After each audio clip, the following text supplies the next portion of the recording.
कुम्भन दास जी के चरित्र में ऐसी एक कथा आती है कि श्री कुम्भन दास जी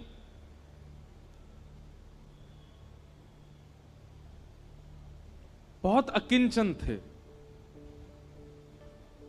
उनके घर में धन संपत्ति नहीं थी। ठाकुर जी साक्षात प्रकट होकर उनकी गोद में बैठ करके खेलते थे।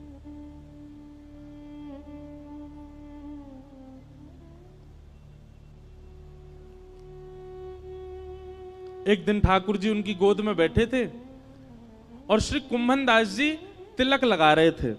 तो कहते हैं कुम्भन दास जी के घर में आरसी भी नहीं थी, शीशा भी नहीं था। कुम्भन दास जी तिलक कैसे लगाते थे? दो उपाय थे कुम्भन दास जी के।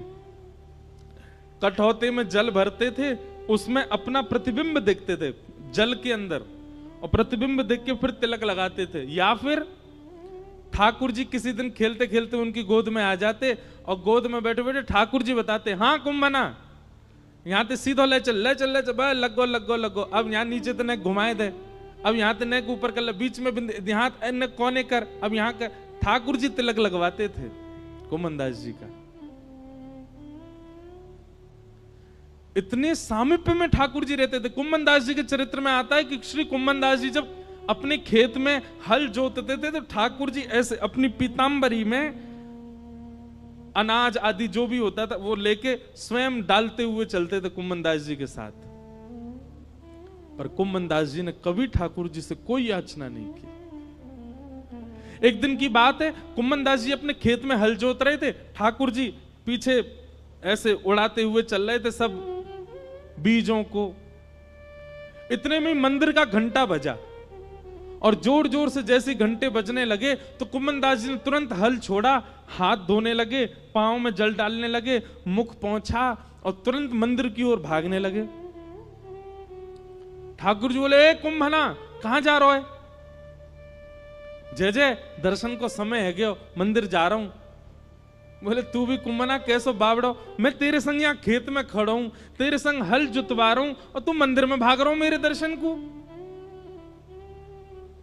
कुम्भन दास जी बोले, जय जय यहां तो आप अपनी इच्छा से आते हो, आज आते हो, कल आओगे कि नहीं इसका कोई प्रमाण थोड़े। और कल मुझसे कोई अपराध हो गया, परसों मुझसे कोई अपराध हो गया तो क्या पता आप मुझसे मिलना ही बंद कर दो। पर मंदिर में तो आपको आचार्यों ने बैठाया, वहां से आप कहीं नहीं जाओगे, इसलिए मंदिर दर्शन में कभी नहीं छोड़ सकता। क्योंकि आप मेरे प्रेम से भले ही यहां आ जाओ, मंदिर में तो आप सदा विराजोगे, इसलिए मैं तो वहीं दर्शन करूंगा। ठाकुर जी संग रहते थे उनके, लेकिन वो फिर भी मंदिर में जाते थे। कभी ठाकुर जी से याचना नहीं करी कि मेरे परिवार को नेक समृद्ध बना दो, मेरे घर पे नेक व्यवस्था करवा दो, कभी नहीं। क्योंकि बंधुओं, कल एक व्यक्ति मिलने आए, वो मुझसे बोले कि हम ठाकुर जी से बोल के कुछ नहीं मांगते पर मन में तो चलता रहता है। आपने मना किया कथा में कि ठाकुर जी से कुछ मत मांगो, तो हम बोलते नहीं है पर मन में तो आता है। इसका मतलब कहां है? इसका मतलब यही है कि भक्ति में अभी कहीं चूक हो रही है।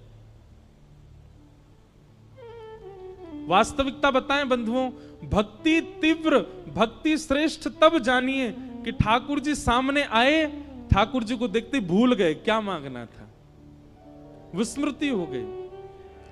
अपने गुरु के सामने सोच करके तो बहुत गए थे कि ये पूछेंगे, ये पूछेंगे, ये कहेंगे, पर गुरु के सामने जाते सब विस्मृति हो जाए, समझना आपकी भक्ति प्रबल है।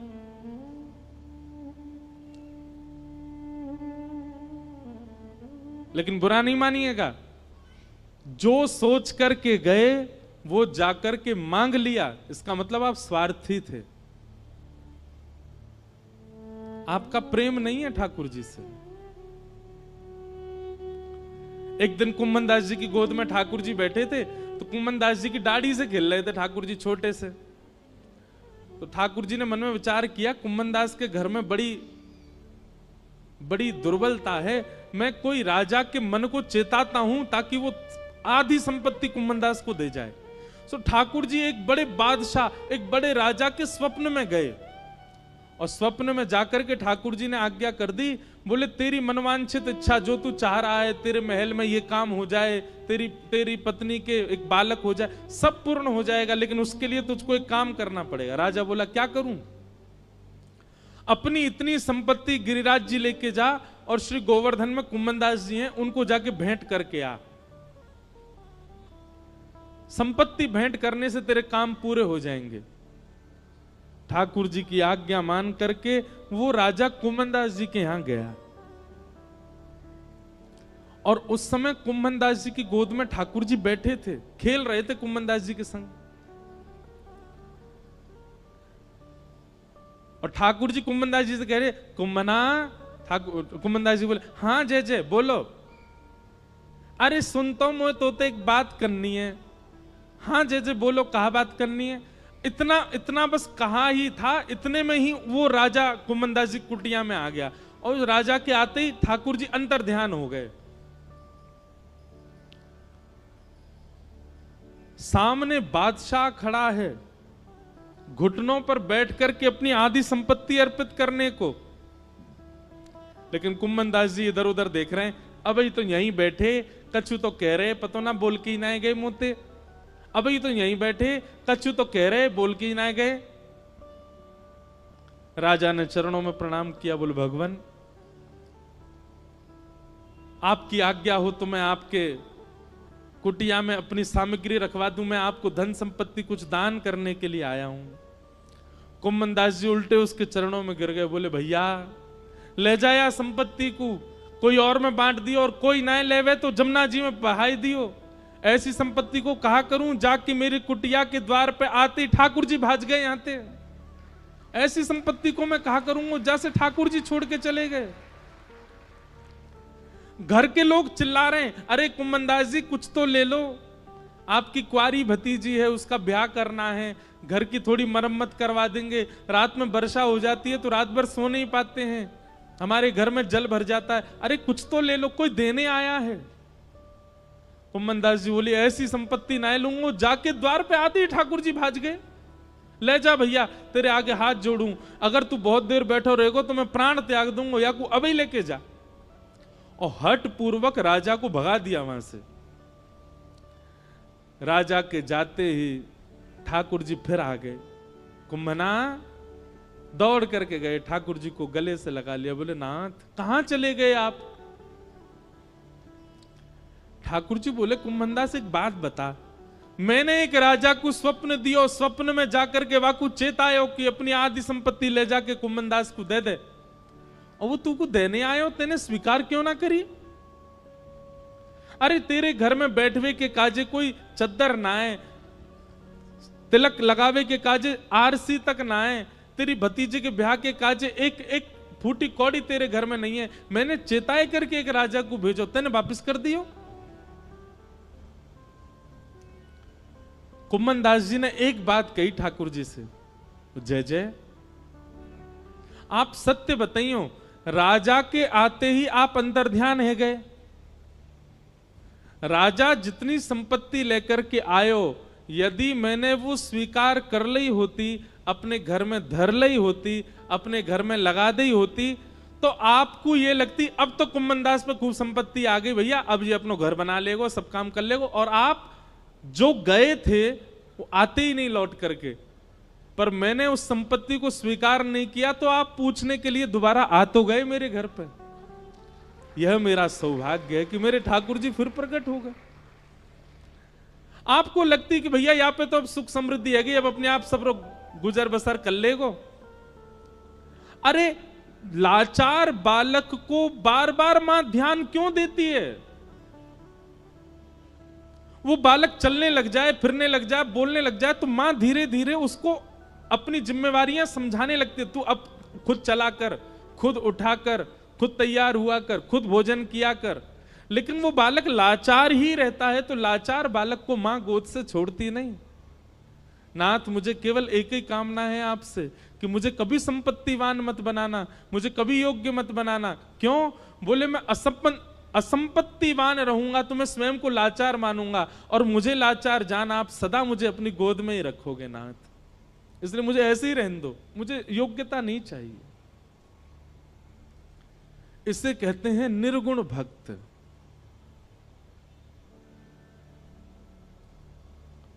जो कोई कामना नहीं करते ठाकुर जी से,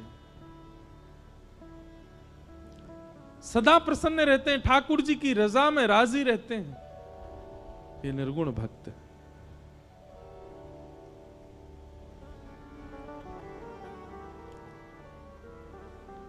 और भगवान इतना ही नहीं कह रहे हैं निर्गुण भक्त के लिए, भगवान कह रहे हैं सालोक्य साष्टि सामिप्य सारूप्यैकत्वमप्युतम दीयमानं न गृह्णन्ति बिना मत्सेवनं जना।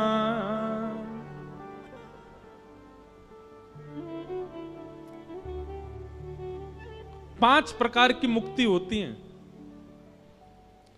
मुक्ति एक नहीं, पांच होती हैं। कौन कौन सी? सालोक्य, साष्टि, सामिप्य, सारूप्य और एकत्वम। ये पांच मुक्ति हैं। बहुत ध्यान से सुनना। पहले तो मुक्ति मिलना ही बहुत कठिन है, और उन मुक्तियों में भी ये पांच श्रेणियां हैं। सबसे पहली श्रेणी का नाम है सालोक्य। बहुत ध्यानपूर्वक सुनो सब लोग, देखो। सालोक्य मुक्ति किसको कहते हैं? भगवान के वैकुंठ लोक की प्राप्ति हो जाना, इसको सालोक्य मुक्ति कहते हैं। लोक की प्राप्ति।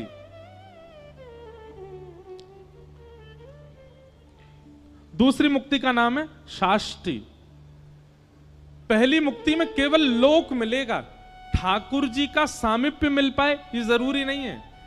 इसलिए दूसरी मुक्ति साष्टि में क्या विशेषता है कि आपको लोक भी मिलेगा और रोज का एक पास भी मिलेगा। क्यों? रोज दर्शन कर सकते हो ठाकुर जी के। पहली मुक्ति में केवल लोक मिलेगा, दर्शन तो कभी 6-7 महीना में कभी हो जाए तो बात अलग है। पर दूसरी साष्टि मुक्ति में आपको नित्य का एक अनुमति मिलेगी कि आप उस अनुमति में एक सभा में बैठ सकते हो जहां ठाकुर जी के दर्शन होंगे। सालोक्य, सालोक्य के बाद साष्टि, और फिर तीसरी मुक्ति का नाम है सामीप्य। बोले तीसरी मुक्ति कैसी? बोले दर्शन नहीं, फिर तो सामीप्य मिलेगा। जैसे ठाकुर जी के आसपास कम से कम 100 सेवक रहते हैं। कोई ठाकुर जी को जल पिलाने की सेवा में है, कोई ठाकुर जी के वस्त्र बनाने की सेवा में है, कोई ठाकुर जी का झोला पकड़ के चलने की सेवा में है, कोई ठाकुर जी का रथ चलाने की सेवा में है। उन सेवा में नित्य ठाकुर जी आपके थोड़े समीप रहेंगे, ये सामीप्य मुक्ति। तो सालोक्य, साष्टि, सामीप्य, और फिर चौथी मुक्ति बताइए सारूप्य। सारूप्य मुक्ति कैसी है?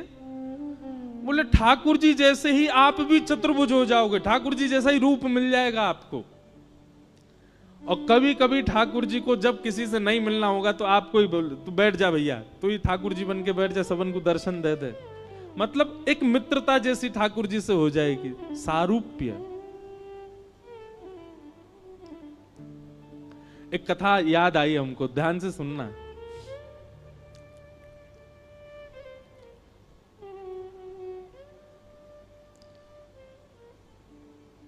आज पंडरीनाथ भगवान का बहुत स्मरण हो रहा है, श्री विठ्ठल भगवान। हमारे पूज्य नाना जी कहते थे कि बिना किसी प्रयोजन के किसी की स्मृति कथा में बार बार रहने लग जाए तो लाला यूं ही समझियो वो कथा में आए हैं, वो कथा में बैठे हैं।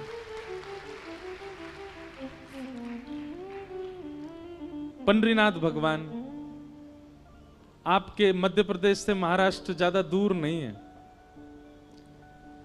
हमारे मंडीदीप वाले तो अभी मेरी पंढरपुर में कथा थी तो आए भी थे, आप लोग भी जाना एक बार। अद्भुत ठाकुर जी हैं पंढरपुर में, ऐसे खड़े कमर पर हाथ रख के, श्री विठ्ठल भगवान। तो नामदेव जी रोज अपनी मां के साथ जाते थे दर्शन करने। बहुत ध्यान से सुनना। नामदेव जी रोज ठाकुर जी से कहते, ठाकुर जी हम भोग बना के मंदिर लाते हैं, आपको पवाते हैं, कभी ऐसा अनुग्रह करो ना कि आप घर आके ही पाओ हमारे। वहीं मां गरम गरम चूल्हे पर रोटी बनाएगी, आप थाली पे बैठना, मैं आपको परोसा करूंगा, मेरे घर पे आके आप प्रसाद पाओगे, बड़ी कृपा होगी। रोज नामदेव जी कहते हैं हमारे घर कब आओगे, हमारे घर कब आओगे। एक दिन ठाकुर जी सामने खड़े खड़े नामदेव जी से बोले, नामदेव तू भी ऐसी बात करता है, मैं तेरे घर आ जाऊंगा 24 घंटा। विठ्ठल भगवान 2-3 घंटे से ज्यादा रात्रि में बंद नहीं होता मंदिर। 10-11 बजे शयन होते हैं ठाकुर जी के, 3 बजे फिर खुल जाते हैं मंदिर। बोले पूरे दिन में खड़ा रहता हूं भक्तों को दर्शन देने के लिए, और एकमात्र ऐसा मंदिर है भारत का जहां पर हर व्यक्ति भीतर जाए और जाके ठाकुर जी को ऐसे गले से लगा सकता है। इतने भक्त आते हैं दर्शन करने के लिए, सबको दर्शन देता हूं मैं। तेरे घर कैसे आऊं भोजन करने, बता। रात में 2-3 घंटे बचते हैं, उसमें मैं शयन नहीं करूं मैं? और मैं तेरे घर आऊंगा दर्शन प्रसाद पाने, यहां मंदिर में कौन रहेगा? नामदेव जी बोले, बस इच्छा थी कि आप कभी हमारे घर आओ दर्शन देने, प्रसाद पाने। तो नामदेव जी से भगवान बोले, अच्छा नामा सुन, एक काम कर। बोले क्या? एक दिन तू मेरी जगह खड़ा हो जा विठ्ठल बन के, मैं तेरे घर प्रसाद पाऊंगा। नामदेव जी बोले, ये कैसे संभव? बोले सब संभव है, मैं श्रृंगार करूंगा तेरा, कोई पहचान ही नहीं पाएगा कि नामदेव खड़ा है, सबको लगेगा कि ये तो पंडरीनाथ है।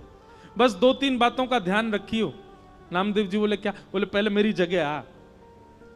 रात्रि में शयन जैसे ठाकुर जी का हुआ, नामदेव जी को ठाकुर जी ने छुपा लिया गर्भगृह में, सब चले गए। ठाकुर जी अपने स्थान से उतर गए, नामदेव जी को खड़ा किया। बोले खड़े हो जाओ, कमर पर हाथ रख लो।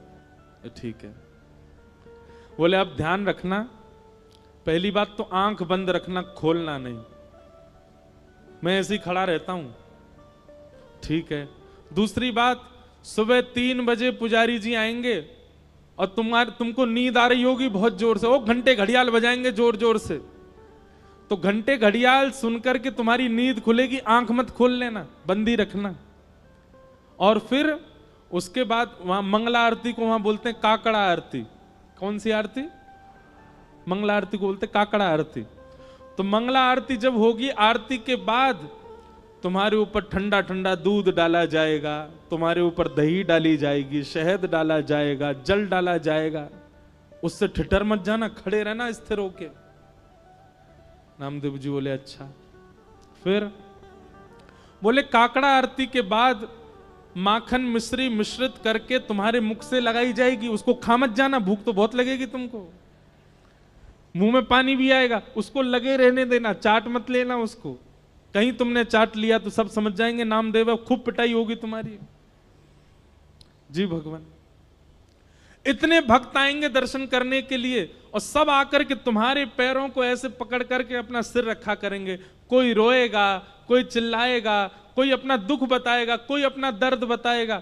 सबकी बातें सुन लेना, पूरी मत करना, क्योंकि एक की पूरी करी तो सबकी करनी पड़ जाएंगी। वो सब विधान कर्म का है, सब अपने कर्म से सब भोग लेंगे, पालेंगे, वो सब मैं कर लूंगा व्यवस्थित, तुम मत कर देना। नामदेव जी तो उतरने लगे, जय जय मत आओ भोजन करने, आप खड़े ही हो जाओ। ठाकुर जी बोले नहीं, अब तो मैं जाऊंगा, अब तू खड़ा रहे यहीं पे। और नामदेव जी को खड़ा करके भगवान ने उनके अंग का स्पर्श किया, बिल्कुल ऐसे खड़े हो गए जैसे विठ्ठल भगवान।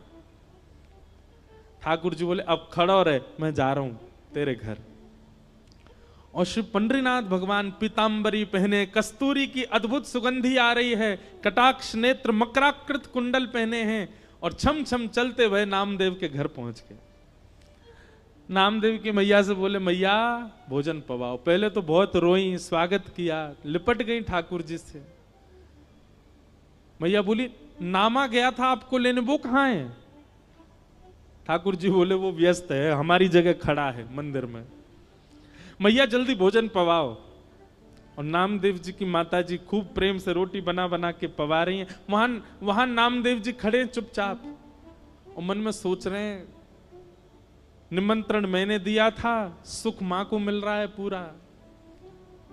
इतने में ही पुजारी आ गए, घंटे घड़ियाल बजने लगे, जोर जोर की घंटों की आवाज सुन के नामदेव जी घबरा गए, पर तुरंत स्थिर हो गए, हिलना नहीं है। ठाकुर जी कह के गए, कपाट खोले, बोल पंडली वरदे श्री हरि विठ्ठल ज्ञान देव तुकाराम श्री पंडरीनाथ भगवान की।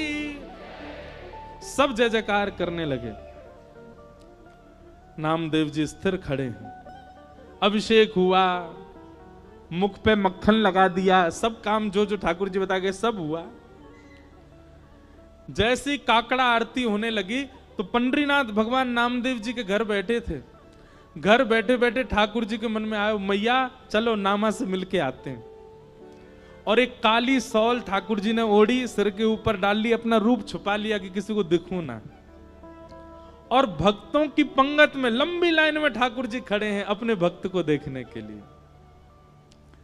जैसे ही ठाकुर जी भीतर पहुंचे और अपनी ब्रह्म वेदी पर जब नामदेव को खड़ा हुआ देखा, ठाकुर जी दूर से बलैया लेने लगा, आहा नामा कितना अच्छा लग रहा है, कितना प्यारा लग रहा है मेरा नामा। ठाकुर अब वहां सब गर्भगृह में जाते हैं। जैसे ही ठाकुर जी गर्भगृह में पहुंचे, कंबल उम्बल में ढक के गए थे। नामदेव जी को पता चल गया ठाकुर जी आए हैं। ठाकुर जी मन ही मन नामदेव से बात कर रहे हैं, बोले नौच लूं तुझे? नामदेव कह रहे नहीं नहीं भगवान, मैं उछट जाऊंगा, पुजारी पकड़ लेंगे मुझको। ज्यों ज्यों ठाकुर जी पास आए, नामदेव जी कह रहे हैं ठाकुर जी आप प्रणाम मत करना मुझको। ठाकुर जी बोले नहीं, आज तो प्रणाम करूंगा, आज तो वंदन करूंगा। और ठाकुर जी जाकर के नामदेव के चरणों से लिपट जाते हैं। नामदेव जी के नेत्रों से अश्रुपात होने लगे। बोले नाथ, हम एक कृपा की आकांक्षा करते हैं, आप इतना भंडार क्यों लुटा देते हैं? ठाकुर जी बार बार रोम रोम की बलैया नामदेव की लेते हैं। और तब से लेकर आज तक पंढरपुर में नियम है कि साल के 365 दिन में से एक दिन आज भी ऐसा मान्यता है कि वहां श्री पंडरीनाथ भगवान नहीं होते, वहां नामदेव जी ही खड़े होते हैं।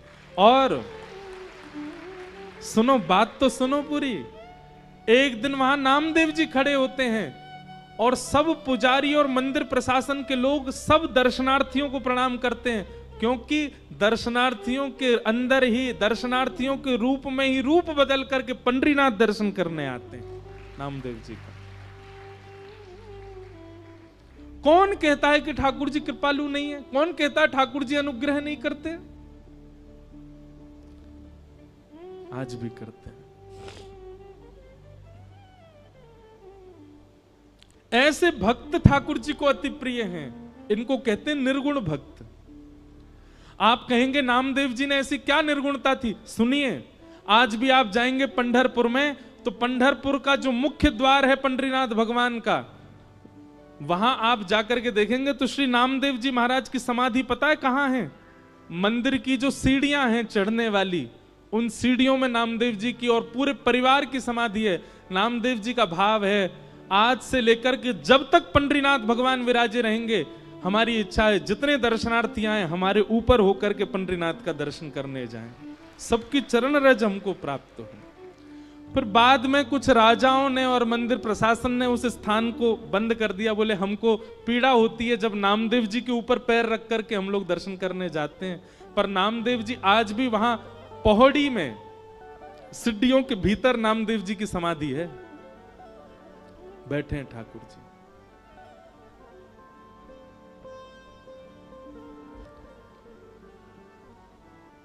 नामदेव जी कीर्तन कर रहे थे और उनके कीर्तन में हजारों वैष्णव नृत्य कर रहे थे। उस कीर्तन की ध्वनि जब पंढरपुर में पंडरीनाथ भगवान को सुनाई दी तो अपनी ब्रह्मवेदी पर खड़े हुए भगवान रुक्मणी जी से कहने लगे, रुक्मणी मैं जाऊं कीर्तन में, मेरा मन नहीं लग रहा, मुझे बहुत अच्छा नामदेव की बहुत याद आ रही है। रुक्मणी जी बोली आप चले गए तो पूरे पूरे कीर्तन को भंग कर दोगे। भगवान बोले क्यों? बोले आपको देख करके सब कीर्तन में मदमस्त हैं, सब छोड़ देंगे, आपको देखने लग जाएंगे। ठाकुर जी बोले मैं रूप बदल के चला जाऊंगा, मैं पीछे जाके खड़ा हो जाऊंगा, मैं किसी के सामने नहीं जाऊंगा, पर मुझे कीर्तन सुनने जाने दो। रुक्मणी जी बोली अच्छा ठीक है जाओ। ठाकुर जी रूप छुपा करके कीर्तन में पहुंचे। नामदेव जी आनंद में भर करके कीर्तन कर रहे थे और नामदेव जी के कीर्तन को सुनते सुनते सुनते ठाकुर जी इतने मंत्रमुग्ध हो गए कि भूल गए कि मुझे खुद को छुपाना है। वस्त्र हट गए, ठाकुर जी का रूप प्रकट हो गया, सब वैष्णव ठाकुर जी को देखने लगे। ठाकुर जी उछल उछल करके नृत्य करते करते करते करते बीच बीच पंडाल में आ गए और ऐसी जोर से घूम घूम करके नृत्य करने लगे। ठाकुर जी के आभूषण गिरने लगे, अरे कहां तक कहें पीतांबरी तक उतरने लगी ठाकुर जी की, नामदेव जी का कीर्तन सुन के। इतना प्रेम करते हैं ठाकुर जी अपने वैष्णवों से। ऐसे भक्तों को क्या कहते हैं? निर्गुण भक्त। तो मैं निवेदन कर रहा था, निर्गुण भक्त ठाकुर जी को प्रिय क्यों है? सालोक्य, साष्टी, सामीप्य और चौथी भक्ति का नाम क्या बताया था? सारूप्य, अपना रूप प्रदान कर देते हैं ठाकुर जी। और पांचवी मुक्ति का नाम है एकत्वम। एकत्वम मतलब ठाकुर जी में ही विलीन हो जाते हैं, फिर वो सदा ठाकुर जी में रमे रहते हैं। लेकिन ठाकुर जी कहते हैं, मां मेरे निर्गुण भक्त तो इतने त्यागी होते हैं, इतने इतने इतने प्रेमी होते हैं कि मैं पांचों मुक्ति भी उनके सामने प्रस्तुत करता हूं तो दिए मान न ग्रहणंती, वो पांच मुक्ति भी नहीं मांगते। नहीं चाहिए तो क्या चाहिए उनको? केवल अपने अपने अपने अंग वस्त्र को पसार करके मुझसे केवल एक ही बात कहते हैं, क्या? बोले, नाथ जन्म जन्म दीजो याहि ब्रज बसे वो, जन्म जन्म दीजो याहि ब्रज। हे नाथ, मैं हर बार जन्म लूं और हर बार जन्म लेकर के आपका दास ही बनूं, आपके ब्रज में जन्मूं, हर बार जन्म लेकर के आपका तिलक लगा के घूमा करूं, गले में कंठी माला पहनूं, हर बार जन्म लेकर के कथा सुना करूं और दोनों भुजा उठा करके उसमें नृत्य किया करूं। नाथ, देना है तो ऐसा वरदान दे दो कि मेरा हर बार जन्म हो और मैं हर बार आपका दास बना करूं। मां, वेद शास्त्र उपनिषद पुराण सब कहते हैं कि पुनर्जन्म ना लेना पड़े ऐसे कर्म करो, पर मेरे निर्गुण भक्त कहते हैं कि नाथ कृपा करके हमको पुनर्जन्म दे दो और फिर से आपके दास बन जाएं, ऐसी कृपा कर दो। आपको भजना हमारी संपत्ति है, आपको याद करना हमारी संपत्ति है, आपकी याद में रोना बिलखना, आपकी कथा सुनना, इसमें हमको बहुत सुख मिलता है नाथ। अरे और किसी की क्या बात, पंचमुखी श्री हनुमान जी महाराज, यह भी निर्गुण भक्त हैं। जब प्रभु श्री राम अपनी लीला पूरी करके जाने लगे, हनुमान जी नहीं गए साकेत। राम जी से बोले, नाथ आपके साकेत में कथा होती है? राम जी बोले, जहां मैं प्रत्यक्ष बैठा हूं वहां मेरी कथा सुनने की क्या आवश्यकता है? हनुमान जी बोले, तो फिर आप जाइए साकेत, अयोध्या वालों को ले जाइए साकेत, अपने भक्तों को ले जाइए, मैं तो पृथ्वी पर ही रहूंगा और यहीं बैठा बैठा आपकी कथा सुना करूंगा। क्यों?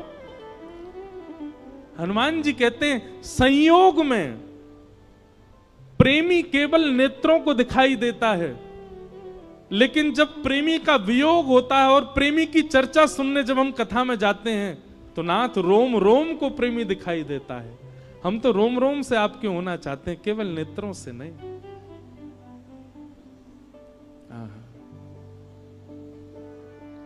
ये जीवन समर्पित चरण में तुम्हारे, निर्गुण भक्त के ये लक्षण है। तुम ही मेरे सर्वस्व, तुम ही प्राण प्यारे, जीवन समर्पित चरण में तुम्हारे, तुम ही मेरे सर्वस्व, तुम ही प्राण प्यारे। जहां ले चलोगे वहीं मैं चलूंगा, जहां ले चलोगे वहीं मैं चलूंगा, तो जहां ले चलोगे वहीं मैं चलूंगा, जहाँ ले चलो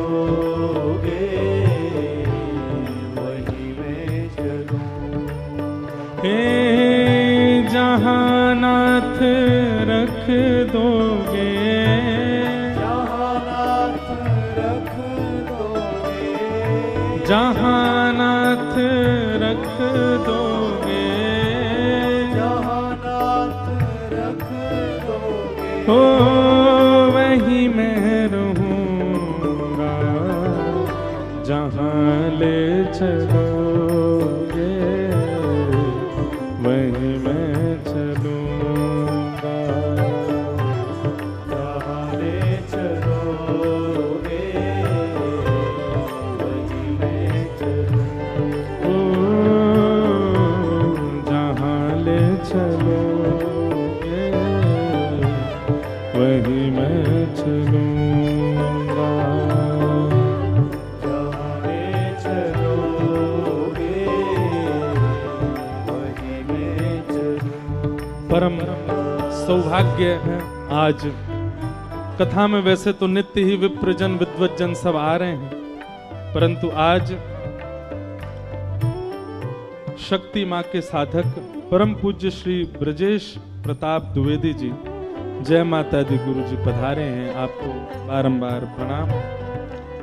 साथ ही महंत श्री उद्धव दास जी महाराज सीहोर वाले, महंत श्री रामदास जी महाराज राम जानकी मंदिर भोपाल से पधारे हैं, सबको बारंबार प्रणाम करते हैं। दोनों भुजा उठा करके भाव से गाओ, जहां ले चलोगे वही मैं चलूंगा, जहां ले चलोगे वही मैं चलूँगा। हो जहां नाथ रख दोगे, जहानाथ रख दोगे, जहानाथ रख दोगे, जहानाथ रख दोगे, हो वही मैं रहूँगा, जहाँ ले चलोगे वही मैं चलूँगा, जहाँ ले चलोगे वही श्री राधा रमण लाल की।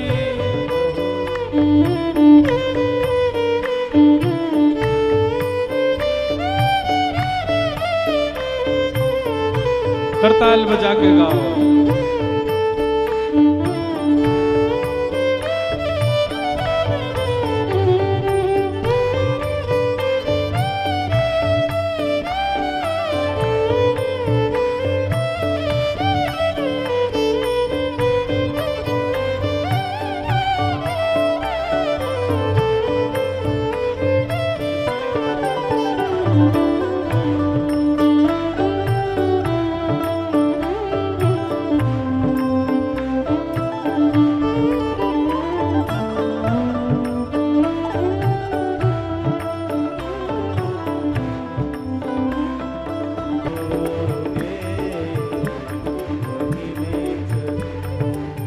ओ जहाँ नाथ रख दोगे, जहानाथ रख दोगे, जहाँ नाथ रख दोगे, जहानाथ रख दोगे, ओ वही मैं रहूँगा, जहाँ ले चलोगे वही मैं चलूँगा, जहाँ ले चलोगे वही मैं चलूँगा। ओ जहाँ ले चलोगे वही मैं चलूँगा। जहाँ ले चलोगे वही मैं बोलो राधा रमण लाल की।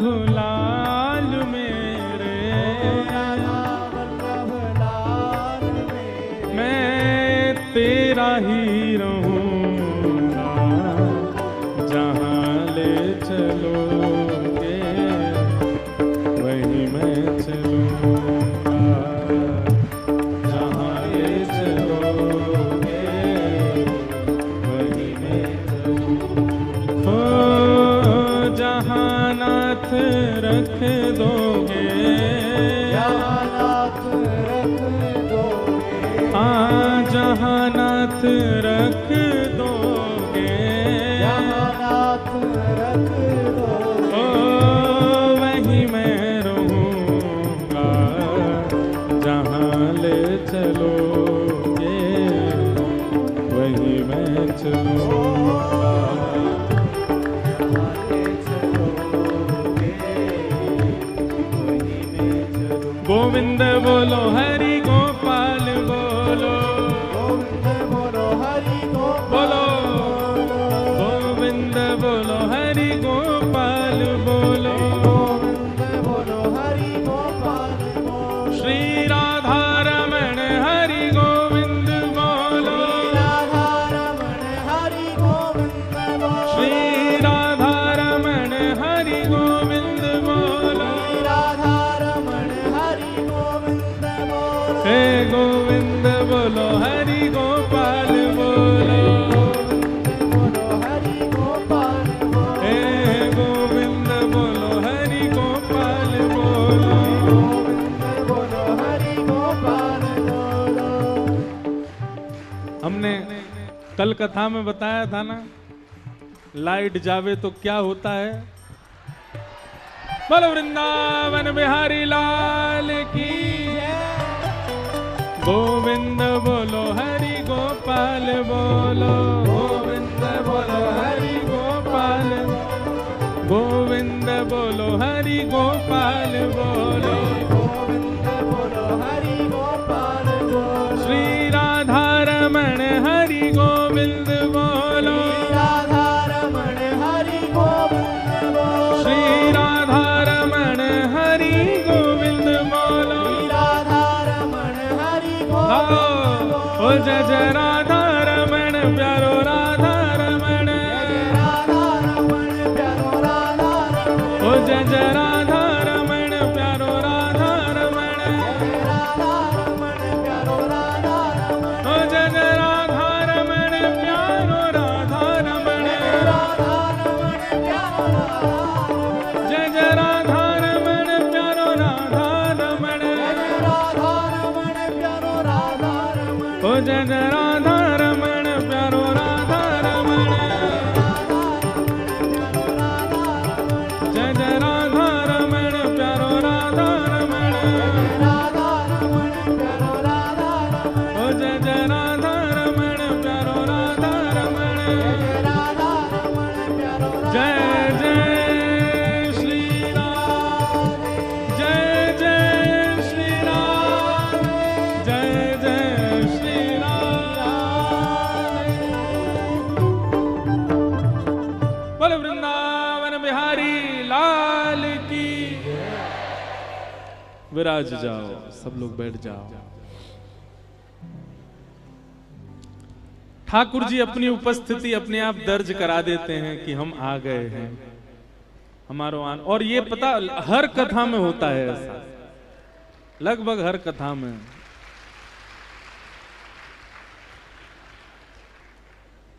अच्छा, इसके पीछे भी एक प्रमाणित बात है कि लाइट जाने पर हम क्यों कहते हैं ठाकुर जी आ गए। ठाकुर जी का वर्ण कैसा है? श्याम वर्ण के हैं, तो सब श्याम हो जाते हो। लाइट जाती कोई नहीं दिखता, सब शाम हो जाते, इसलिए ठाकुर जी आ गए।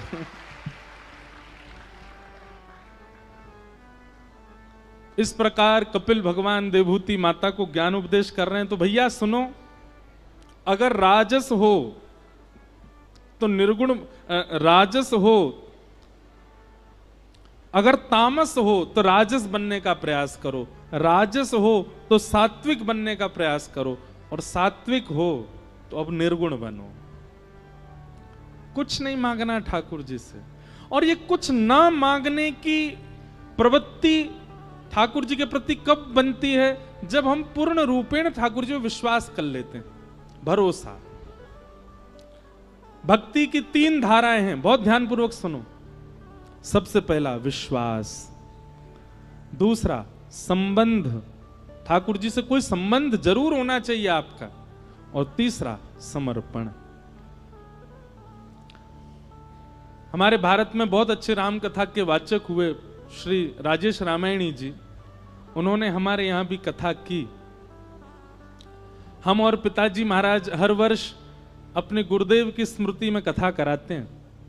इस बार भी वो कथा है 15 से 21 दिसंबर श्री वृंदावन धाम में, और इस बार की कथा की सेवा परम पूजनीय प्रातस्मरणीय श्री मलुक पीठाधीश्वर श्री रेवाशा पीठाधीश्वर पूज्य महाराज जी कर रहे हैं। हमारे परम पूजनीय प्रातस्मरणीय प्रातः वंद्य पूज्य श्री राजन दास जी महाराज कथा का क्रम कर रहे हैं। पिछले 2 वर्ष परम पूजनीय प्रातस्मरणीय श्री तुलसी पीठाधीश्वर परम पूजनीय पूज्य महाराज जी तुलसी पीठ वाले श्री राम भद्राचार्य जी महाराज के द्वारा कथा का क्रम हुआ 2 वर्ष तक, और दोनों वर्ष उन्होंने श्रीमद् भागवत में वेद स्तुति है उस स्तुति पर प्रवचन किया। उससे पूर्व 2 वर्ष तक परम पूजनीय प्रातस्मरणीय श्रीमद् जगत गुरु रामानुजाचार्य श्री राघवाचार्य जी महाराज, उन्होंने राम कथा सुनाई थी, वाल्मीकि रामायण। हमारा कितना सौभाग्य है, कैसे कैसे महान जन आते हैं और कथा सुना के जाते हैं वृंदावन में। अगले वर्ष वह उत्सव और वृहद और विस्तृत होगा, क्योंकि अगले वर्ष पूज्य गुरुदेव भगवान की शताब्दी है, शताब्दी वैकुंठ उत्सव है, और पूज्य पिताजी महाराज को 50 वर्ष हो रहे हैं कथा करते हुए। तो उन दोनों के सम्मिलन में बड़ा उत्सव वृंदावन में होगा, जिसमें लगभग 10 दिन का क्रम रहेगा। 2 दिन की किन्हीं की कथा, 2 दिन की किन्हीं की कथा, 3 दिन का किन्हीं का प्रवचन, और वृंदावन में युवा वक्ताओं की एक संगोष्ठी होगी। सारे भारत के जितने भी युवा वक्ता हैं सब एक मंच पर मिलेंगे और युवा श्रोताओं से 1-to-1 वार्ता करेंगे, उनके जो विशिष्ट प्रश्न होंगे। ऐसा कुछ योजना है अगले वर्ष की। तो हम क्या बता रहे थे? हाँ, तो पूज्य श्री राजेश रामायणी जी महाराज एक बहुत अच्छी बात कह रहे थे कथा में। वे कह रहे थे, नहीं एक भैया बोलो मत, हमारी कथा है जाए फिर आप शुरू करियो। सब लोग इधर देखो। वे कह रहे थे, जिस संबंध का अभाव ठाकुर जी ने आपको दिया है, उस अभाव के स्थान पर ठाकुर जी का भाव विद्यमान कर लो। बहुत अच्छी बात।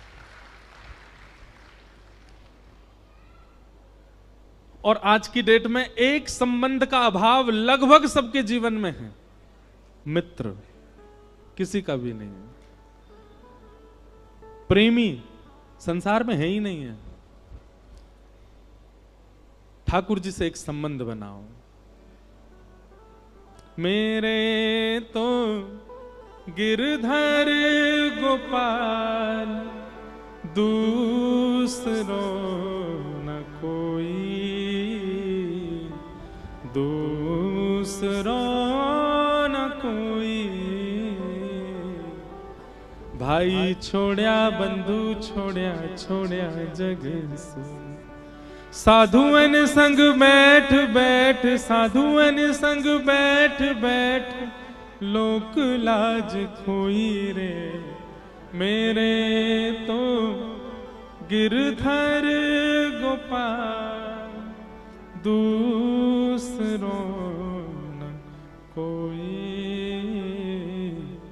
दूसरो न कोई। तो सबसे पहले भक्ति में विश्वास जगाओ ठाकुर जी के प्रति, और वह विश्वास सामान्य नहीं, इतना अटूट होना चाहिए ठाकुर जी के प्रति कि मेरे संग जो हो रहा है, गिरते चलते चलते गिर गए, नाक में लग गई तो भी ठाकुर जी विश्वास रखो कुछ अच्छा ही होना है, इसलिए नाक टूटी है मेरी। इतना भरोसा रखो ठाकुर जी पे। करोड़ों का कोई मुनाफा होने वाला था, वर्षों से प्रतीक्षा कर रहे थे, तब जाकर के कुछ करोड़ों की संपत्ति आने वाली थी, पर किसी कारण से छूट गई। समझ जाना ठाकुर जी शायद हमारे घर को लंका नहीं बनाना चाह रहे थे, इसीलिए नहीं आई। जिससे बहुत प्रेम करते हैं उसके लिए माता जी से लड़ लिए, पिताजी से लड़ लिए, भाइयों से लड़ लिए, जन्म कुंडलियां दिखवा ली, फिर भी विवाह नहीं हो पाया। समझ जाना ठाकुर जी पहले ही चाह रहे थे या तो बढ़िया आवेगी भैया जीवन में, या तो बढ़िया आवेगो, या के काजे इतनो मत रोवे। हर चीज में ठाकुर जी की कृपा मानो, यह विश्वास अटूट चित्त में लाओ। तो भक्ति की प्रथम धारा विश्वास।